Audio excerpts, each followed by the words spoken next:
Welcome back to another episode of 7 Pals Go to the Movies. Today, I will be reviewing the movie Avatar, The Way of Water. So just a fair warning, there's going to be spoilers up ahead, so you've been warned. Jake Sully lives with his newfound family formed on the extrasolar moon Pandora. Once a familiar threat returns to finish what was previously started, Jake must work with Neytiri and the army of the Na'vi race to protect their home. So let's begin with my first pro. So it's been 13 years since the first Avatar movie, and James Cameron blew us away with his creation of Pandora and the special effects. And now we have the sequel to it. In this film, the visual department does not let you down. I went into thinking it would be like the first one because how much can you present to us that is different than for the first film? But I was wrong. The idea that you are seeing everything made by a computer and actors are acting basically with nothing in the background, just themselves with a few props, is just a weird thought to have. But the environment they presented to us, the viewer, is breathtaking, and you just want the characters to give you a bigger tour of the world. From the fauna and flora that we saw in the first film to this one is a big step. If I would have to make a comparison, it would be like the first film we are seeing through the keyhole, but in this movie we are seeing the door slowly open and we get a wider view of the whole room inside. I got to say, even the night scenes were amazing, plus the time you see the characters interact with the creature in this world and not moving, it's still beautiful and breathtaking. Next point, the music. Since James Horner passed away in 2015, there were big shoes to fill, and in this film it fell on Simon Franklin, who took the spot. And I gotta say, he did a great job. The music flowed well with the scenes and did not overtake the scene, but also it did not fade into the background. Both visuals and music blended so well together that they both elevated each other to a higher place. By working with each other, it made this film even better. This is one thing that I enjoyed. You were slowly cuddled by the music as the visuals made your eyes eat up the scenery. So for that, congrats, Simon. Next, the idea that James Cameron says he has enough story ideas for a few more films just makes it more interesting to see where they take this film franchise, and it leaves you off with hope that there's more story behind Spider, one of the new characters that was introduced in the film, along with Carrie, the daughter of Dr. Grace from the first film, and the romantic attraction between each other, which could be a future driving force in the next films that would have Spider turning on Jake but still has love for Carrie. But this is just speculations. Nothing has been said yet, but I wish they would do that. I felt there was something between the two characters. Next point, the film was almost 3 hours and 15 minutes long, but to be honest, I never looked at my watch to see how much time was left for the film, since all the 3 acts of the films were in one way or another interesting and captivating, but the last arc was the one that really blew you away with non-stop action and problems popping up left and right. It actually had you on the edge of your seat with some intense scenes. I was really captivated with the action along with the underwater action that I was not feeling the movie drag at all. I mean, there are some scenes that if I needed to slim down the film that I would cut out without jeopardizing the film's integrity. But other than that, it was a nice pace. And now I move on to my cons. First, the story is fine, normal, nothing special. The first film was about the forest and how we needed to protect them. In this film, it seems it was about the oceans and saving them with the creatures that lived inside them. But with that, the first film to me was about Jake needing to adapt to the Na'vi's way and go to war for them to protect them and fight against his own people, the Sky people. But in this one, it seems more like a Mel Gibson character in The Patriot and how he has a family and now he wants to protect them from the fighting. The story does seem to have mirror images of other film storylines, but here it's with an alien race on a different world, which I guess it's fine, but you will find yourself saying, man, I think I seen this bond between this boy and the whale creature somewhere else, and then you're like, oh yeah, Free Willy. But here the boy is blue and the whale is an alien whale, so it's not the same. Still, you will see some similarities from other films here and there. You might see something that kind of stand out, but bottom line is the story is not something to write home about. Still, it progresses the story along with the characters. Next point, some of the characters seemed like they wanted to tease their story, like Spider and Carrie with their attractions to each other, but also there was Simraya and Loak, who seemed to have something between each other, since we saw Loak look at her as she stepped out of the water with those I like you kind of eyes. Maybe they will shed some light on these relationships in the next film, which maybe in the next films there will be more character development, and hopefully that won't take away from the action scenes. Next con, some scenes do get recycled from the first film, like when Jake is in his avatar form and he gets attacked by the panther looking creature in the first film. In this one, his son is the one that gets attacked underwater by a shark looking creature and he has to escape from it. And then as the first film has Neytiri teach Jake how to quote unquote walk in the forest and be one with the creatures, in this film we have Raya doing the same thing with Loak. And also the idea of taking Pandora's resources for human benefit, like in the first film it was about mining minerals, here it's about hunting animals and harvesting them and then discarding the rest of the body. There isn't anything bad about pointing these things out or having them being recycled, but if you do it too often, it's going to become a cliche that maybe some people will point out about this film sooner or later. Next, I wanted to see more creatures of Pandora. I wanted them to have more dangerous encounters with underwater life that could possibly kill Jake's kids. And the same thing for the Sky People. Couldn't we have some scenes where the Sky People are hunting the whale creatures and then out of nowhere they encounter a squid or octopus looking creature from Pandora that would paint the image of hunting the whales for resources is dangerous to the Sky People and life-threatening to that crew, while at the same time we see it from the natives' point that you shouldn't be hunting them. Think the idea of a food chain. Who is the highest on the food chain? Just like in the first film, you had the last shadow that Jake bonded with. So in this film, what is the equivalent of that in the ocean? If not an alpha creature, just show us some more of the glowing fishes. They were pretty amazing to look at. So my grade for this movie is going to be a low 8 out of 10. Just the idea of seeing a new side of Pandora will amaze you, but the story is a basic one, but does not develop more of the characters than the first Avatar story. If you love nature documentaries that show animals and their habitats and stuff like that, then this movie is right up your alley. Also, if you like action scenes that are well choreographed, then go see this movie. But don't expect a super deep storyline since there's still more Avatar movies to come. So that does it for this review of Avatar: The Way of Water. Please join us next time where we're going to review Megan. Research shows if you force a child to eat vegetables,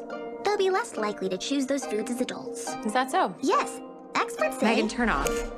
I thought we were having a conversation. Please like, comment, and subscribe. You can find our social media links below. And like always, keep watching movies.